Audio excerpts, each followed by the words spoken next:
Okay, hey, this is Tasha, the Crafty Crat. I wanted to show you this box that I made real quick. Now, let's see. Kind of have my phone set up here.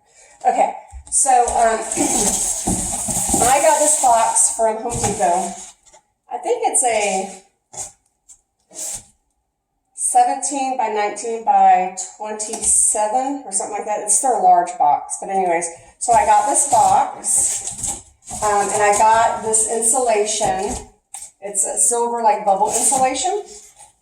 And I got this from Home Depot. I cut my box open because I wanted the writing and everything to be in the inside so it wasn't on the outside when I deliver the cake.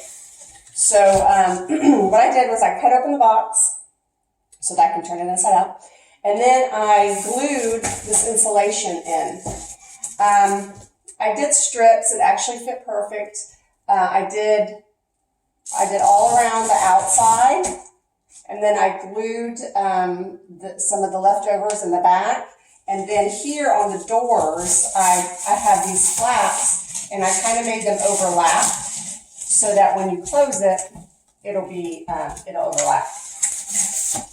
So then once I finished with that, I put the actual cake into this box. I got a box that was just a little bit smaller than this one. I cut off the top, and then I made the flap so that I could open it up and just slide the cake in. So what we did was we put the cake in this box. I taped it shut, and we put this in the refrigerator. So when it was time to transport the cake, we just pulled this box out of the cake, and I put a bag of dry ice in the back of the insulated box. And then we just slid this box in, like so. This was taped. And then I closed the top flap.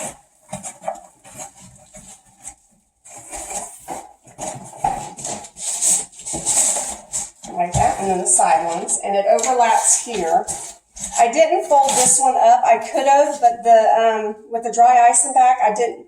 It just was a teeny tiny bit, a little bit too small, so I just left it open, which was fine. I mean, there's no air was coming out of here. And then I just put a couple of strips of tape, packing tape around here to keep this shut.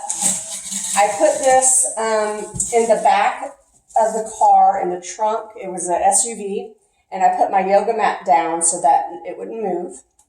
So with the dry ice, I am in Georgia, and it's super hot and humid here. So I was really scared that by the time I got to the venue, my cake would be melted and it would be a disaster. I had a 4-tiered cake. I did the 3 tiers at home, and it was actually about as tall as this box. And then I did the 4th tier, and I just put that in a small regular cake box, and I kept that in the cooler with some ice packs, so it was cold when I got to the venue. I had a center dowel. And the top tier I already marked the hole on the bottom, so I literally just found the hole, dropped the cake, and put the flowers on, and it was done. The cake was super cold. It was a half an hour away from the venue. I got there at 4, right after 4, and we cut the cake at 8:30, and the cake was perfect. It didn't melt or anything, so I was really happy the way it turned out. I'd like to get a cake-safe container box, but I just don't do that many wedding cakes, so I just didn't think it was worth it. So, anyways, I hope this helps. I hope this gives some people ideas, and I'm going to store this and wait for the next wedding cake. And you can also put your logo or your stickers or whatever on the side of the box. Thanks for watching.